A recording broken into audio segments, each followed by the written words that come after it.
Today we focus on not just deceit, but downright stupidity. New revelations about the people signing off on all those fraud closure documents. Huge financial firms now accused of hiring hairstylists, Walmart floor cleaners, truck divers, assembly line personnel to work as so-called foreclosure experts, although they were never given any formal training on foreclosure. Better yet, in a newly released set of court documents, these alleged robo-signers admit they barely knew what a mortgage was, let alone what it meant to possess title, securitization, or to foreclose on somebody's home. And yet these were the pros, the professionals, hired by the likes of Bank of America and J.P. Morgan, banks that you support with your tax dollars through the Federal Reserve, not to mention direct money, so that they can help kick you out of their home with Walmart floor workers.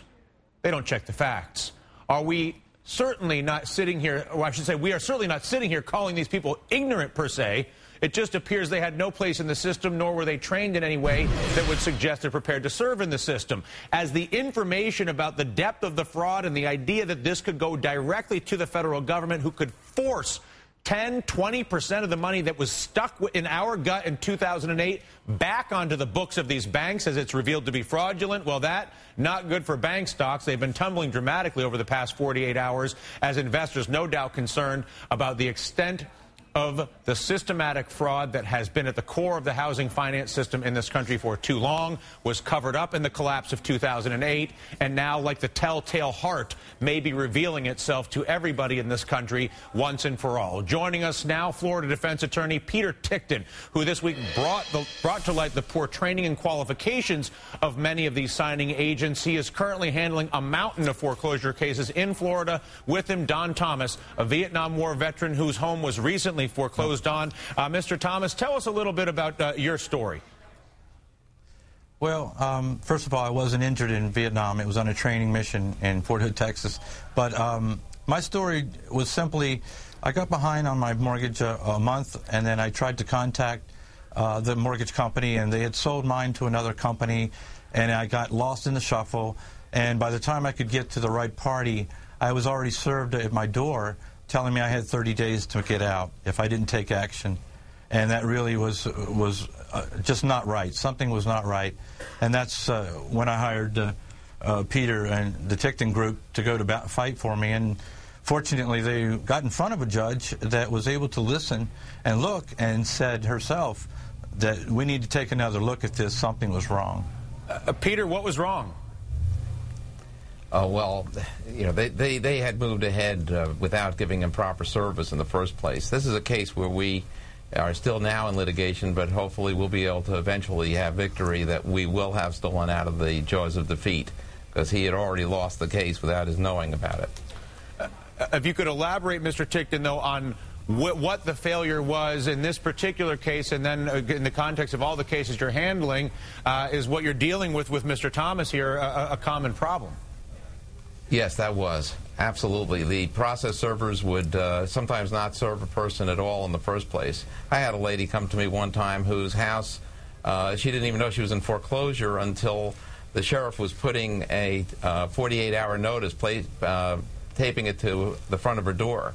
And then once, because there already was a judgment, no lawyer was willing to take her case because they all were saying it was too late. She went to the courthouse. Nobody there could help her. She tried dealing with the lender. They wouldn't help her. The lender's lawyer wouldn't help her. And it's kind of a funny story in a way, because I had an advertisement on TV, and that night she prayed, and while she was praying, my ad came on the TV set, and she called, and 2 days later we had reversed that by an emergency motions. We had reversed that judgment on her, and now she's the owner of her house again with no mortgage on it. So I mean, with the mortgage reinstated, but she actually had equity in her house. She wasn't even upside down. She would have. Her life savings was in that property. So, Mr. Thomas, what is your advice to somebody who is maybe suffering from a similar or fearful of a similar situation, so that you can engage it in a way that is perhaps less emotional and less fearful, and actually allows you to get your house back and sort of counter the process in a rational way? I agree. What you're saying is what crossed my mind immediately.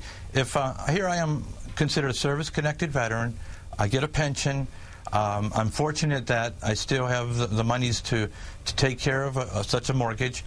It was just getting to the right person, and it just seemed to rush through so fast that I really didn't know who to contact. I tried, and I got caught up in, and it seemed a whirlwind of sell quick, and let's get him out of his house.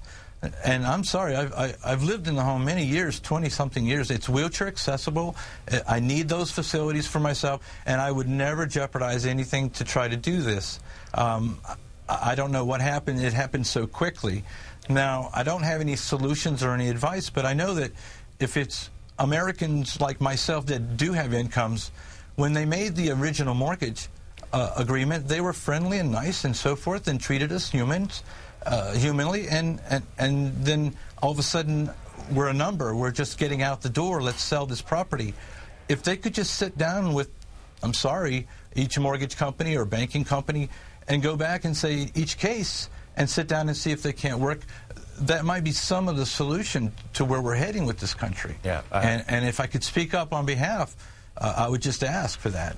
Well, I think that you just did, and we are proud to be able to offer our bullhorn to amplify that message, and we are grateful to both of you, Peter and Donald, for sharing some time this Friday afternoon to enlighten us even further as to exactly what is going on the ground. Thank you, guys.